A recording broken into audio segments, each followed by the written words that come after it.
हजारों लोगों की प्रॉब्लम होती है पैसा, इसकी वजह से वो कोई बिजनेस नहीं कर पाता। और एक सवाल जो हर एक बेरोजगार के मन में होता है कि बिजनेस करने के लिए मिनिमम कितना बजट होना चाहिए। तो देखो भाई, बिजनेस तुमसे पैसा नहीं मांगती, वो मांगती है तुमसे पेशेंस, कंसिस्टेंसी, हार्डवर्क और चालाकी। नहीं तो आप सोचो कि एक कंपनी 80 रुपए के इन्वेस्टमेंट से स्टार्ट होती है और आज की तारीख में 1600 करोड़ का रेवेन्यू जनरेट करती है। हाँ भाई, 1600 करोड़ का टर्नओवर, और उसका प्रोडक्ट आपके किचन में धूल खा रहा होगा। Yes, I am talking about Lijjat Papad. चलो तुम्हारा हौसला थोड़ा और बढ़ाते हैं। एक और कंपनी जो 100 रुपए से स्टार्ट हुई थी और आज 9000 करोड़ की ब्रांड बन चुकी है, और इसका आंसर आप कमेंट करके बताना। मैं बस एक क्लू दिए देता हूँ। इनके फाउंडर का नाम गंगा भीषण अग्रवाल था, चाय वाला जो लाखों की फ्रेंचाइजी बेच रहा है। और भी ना जाने ऐसे कितने सैकड़ों एग्जाम्पल्स हैं, हजारों वीडियो इंटरनेट पे अपलोडेड है कि where to invest money, how to invest money, mutual fund या SIP, स्टॉक मार्केट या क्रिप्टो करेंसी, गोल्ड लोन या होम लोन। लेकिन भाई कोई ये भी तो बताओ कि how to generate money, how two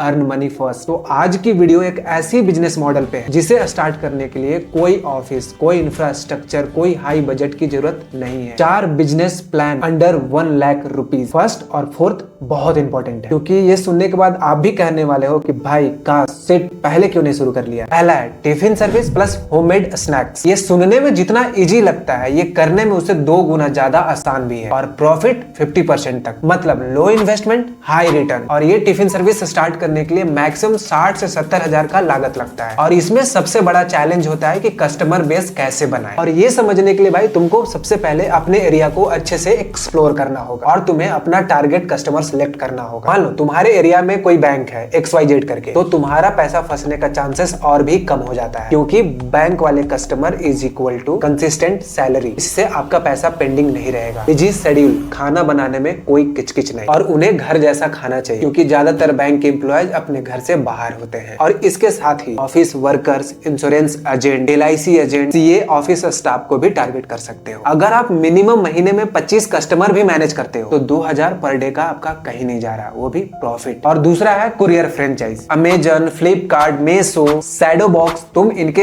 agents से बात करो और फ्रेंचाइजी लो, क्योंकि अब ये लोग छोटे छोटे गांव तक पहुंच चुके हैं। और इसमें आपका इन्वेस्टमेंट होगा 30 से 50 हजार maximum. Again, no office required, no big infrastructure required, बस बेसिक सेटअप होगी लाइक टेबल, इंटरनेट और प्रिंटर, और आपका delivery point ready. Parcel receive करो, ड्रॉप करो और महीनों के लाखों कमाओ, और हर एक पार्सल पे 50 से 60 रुपए तक मिल जाते हैं। और थर्ड, ये बिजनेस बहुत ही कमाल का है, ये काफी प्रॉफिटेबल हो सकती है, स्पेशली अगर आप रूरल या सेमी अर्बन एरिया से बिलोंग करते हो। ये एक रिपीट यूज प्रोडक्ट है, इसका मतलब कि एक बार आप कस्टमर बना लिए तो आपका प्रोडक्ट बार बार बिकता है। डिटर्जेंट, फिनाइल मैन्युफैक्चरिंग, और मंथ के 70 हजार तक के अर्निंग कर सकते हो। देखो इसमें करना क्या होता है। स्टेप 1, पहले डिसाइड करो कि आपको बनाना क्या है, लिक्विड फिनाइल, डिटर्जेंट पाउडर या डिश वॉशर लिक्विड। स्टेप 2, बनाने के लिए मटेरियल क्या चाहिए, and these are the list of materials. और ये सब मटेरियल B2B मार्केट में आपको इजिली अवेलेबल मिल जाती है। और जैसे कि मैंने बोला था कि फोर्थ बिजनेस प्रो बिजनेस होगी, और इसका बचत जान के आप हैरान हो जाओगे। और ये एक ऐसा बिजनेस है जो गांव और सिटी में डेली का पैसे कमा के देती है विथ नो मच टेंशन। एक होलसेलिंग, एक सस्ता, सिंपल और डेली डिमांड वाला बिजनेस। आपके माइंड में ये पहला क्वेश्चन होगा कि कैसे करना होता है, क्या काम होता है इसमें। तो देखो भाई, आपको डायरेक्ट पोल्ट्री फार्म या फिर एक सप्लायर से बात करके सस्ता